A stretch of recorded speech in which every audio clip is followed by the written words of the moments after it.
মই জিতেন চৌধুৰী আপোনাৰ কাষলৈ আহিব খুজিছোঁ আপুনি এই গোটেই বাজেটখনৰ মূল্যায়ন কিদৰে কৰিব কাৰণ বহুকেইটা বিষয় আমি কৈছোঁৱেই যে ইয়াৰ চিনেমাৰ পৰা OTTৰ পৰা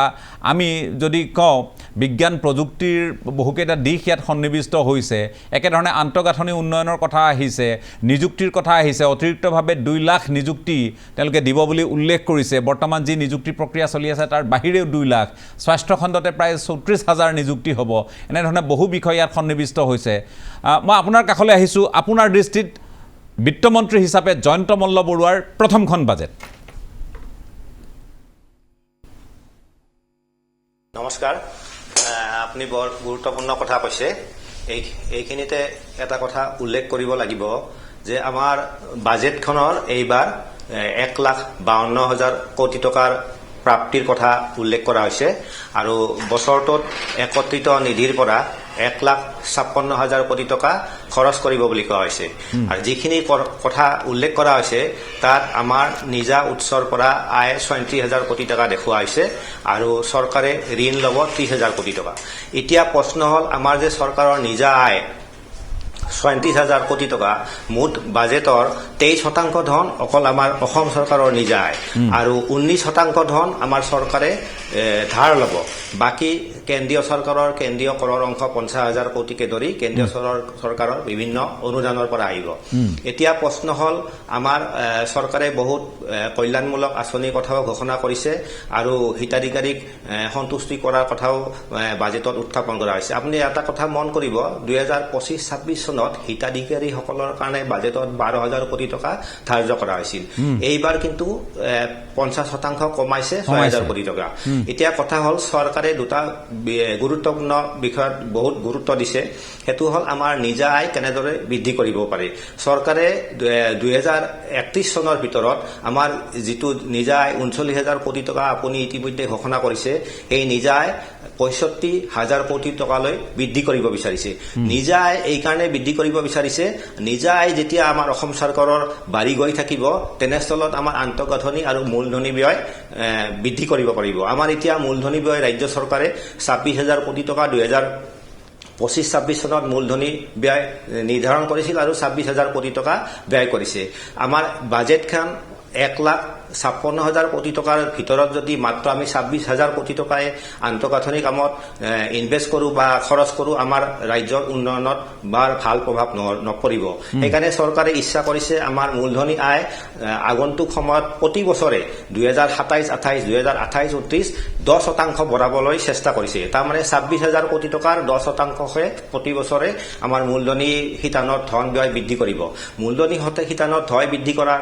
এটা উল্লেখযোগ্য কাৰণ হৈছে আগন্তুক সময়ত আমাৰ এক ইষ্ট পলিচিৰ অধীনত গোটেই সমগ্ৰ দক্ষিণ পূব এছিয়া আৰু শেহতীয়াভাৱে ভূটানতো এখন ডাঙৰ চিটি নিৰ্মাণৰ পৰিকল্পনা কৰা হৈছে কেন্দ্ৰীয় চৰকাৰে এই ভূটানৰ চিটিখনত বিনিয়োগ কৰিব আমাৰ সমগ্ৰ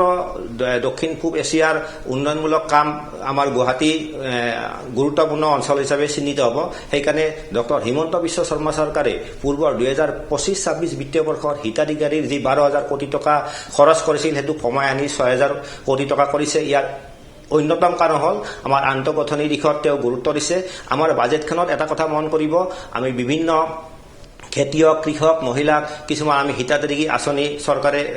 প্ৰতি বছৰে দি আহিছে কিন্তু চৰকাৰৰ এটা নিৰ্দিষ্ট লক্ষ্য আছে আগন্তুক 5টা বছৰত আমাৰ সমগ্ৰ অসমৰ আন্তঃগাঁথনি উন্নত কৰি আমি সমগ্ৰ দক্ষিণ পূব এছিয়াৰ হাব হিচাপে গুৱাহাটীক তেওঁ নিৰ্মাণ কৰাৰ চেষ্টা কৰিছে বাজেটৰ খন্তেকীয়াভাৱে এটা বছৰৰ কথা নাই আগন্তুক 5টা বছৰৰ ৰূপৰেখা প্ৰস্তুত কৰি দেখুৱাইছে ঠিক আছে মই আকৌ আপোনাৰ কাষলৈ যাম আপুনি কৈছে যে বহুতে কৈ আছে যে হিতাধিকাৰীয়ে মূল কিন্তু হিতাধিকাৰীতকৈ ডাঙৰ কথা হৈছে যে এবাৰ মূলধনী ব্যয়ৰ প্ৰসংগত গুৰুত্ব আৰোপ কৰা হৈছে আন্তঃগাঁথনি উন্নয়নৰ প্ৰসংগ হিতাধিকাৰীৰ বাবে 12,000 কোটি ইয়াৰ পূৰ্বে ধাৰ্য কৰা হৈছিল আৰু এইবাৰ বাজেটত সেই পৰিমাণটো 6,000 কোটি গতিকে 50% কমাই দিছে সেইফালৰ পৰা যদি আমি কথাখিনি উল্লেখ কৰোঁ যে কি নহওক কেইবাটাও প্ৰসংগ আছে বহু আঁচনিৰ প্ৰসংগও আছে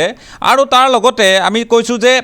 যান বাহন ক্ৰয়ৰ ক্ষেত্ৰত আমি সকলোৱে দেখিছোঁ যে ইন্ধনৰ মূল্য আকাশলংঘী আমি দেখিছোঁ সৰ্বশান্ত হৈছে মানুহ উপায় নোহোৱাত মানুহে এতিয়া ইন্ধন ক্ৰয় কৰি মানুহে যাব লাগে EV ক্ৰয় কৰাৰ ক্ষেত্ৰত ইলেক্ট্ৰনিক বাহন ক্ৰয় কৰাৰ ক্ষেত্ৰত এতিয়া ইলেক্ট্ৰিক বাহন ক্ৰয়ৰ ক্ষেত্ৰত অত্যাধিক গুৰুত্ব আৰোপ কৰি কিছুমান প্ৰসংগ ইয়াত সন্নিৱিষ্ট কৰা হৈছে কৰ ৰেহাইৰ বা এনেধৰণৰ বহু প্ৰসংগ মই আপোনাৰ কাষলৈ আহিছোঁ জিতেন চৌধুৰী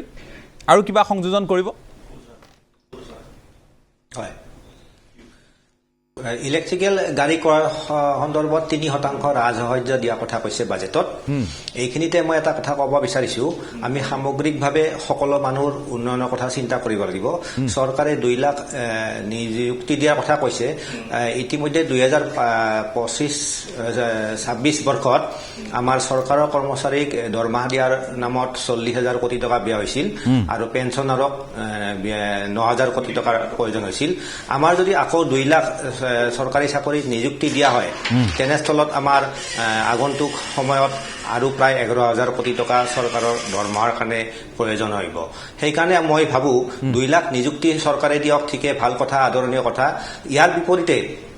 আমাৰ অসমত 21 লাখৰো ওপৰত নিবনুৱা আছে নিবনুৱাসকলক আমি কেনেধৰণে কৰ্মসংস্থান পৰোক্ষভাৱে দিব পাৰো সেই সম্পৰ্কটো চৰকাৰে দৃষ্টি নিক্ষেপ কৰিছে চৰকাৰে কৈছে পৰোক্ষভাৱে প্ৰায় 5টা বছৰৰ ভিতৰত 10 লাখ লোকক সংস্থাপনৰ ব্যৱস্থা কৰিব এইখিনিতে মই এটা